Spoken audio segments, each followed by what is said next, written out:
Hello friends, welcome back to my channel. तो आज हमें बनाबो लेमन एग मैगी। आसुन स्टार्ट करी। प्रथमे আমরা কড়াইয়ের মধ্যে তেল দিয়ে তার উপরে দিয়ে দিব কেটে রাখা আলু, গাজর আর কুচি কুচি করে কেটে রাখা পেঁয়াজ। তারপর উপর দিয়ে চিলি, সি সল্ট দিয়ে তার উপর দিয়ে আবার এগটাকে ভালো করে মিক্স করে দিয়ে দিব। এগটাকে দেওয়া হয়ে গেলে ভালো করে নাড়িয়ে চাড়িয়ে সবগুলোকে ভালো করে ফ্রাই করে নেব। ভালো করে ফ্রাই হয়ে গেলে উপর দিয়ে আমরা ম্যাগিগুলোকে দিয়ে দিব।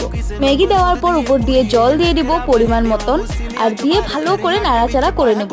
ভালো করে নাড়াচাড়া করার পরে আমরা দিয়ে দিব ম্যাগি মশলা। ম্যাগি মশলা দিয়ে ম্যাগিগুলোকে ভালো করে ফ্রাই করে উপর দিয়ে আমরা লেবু চিপে দিয়ে দিব।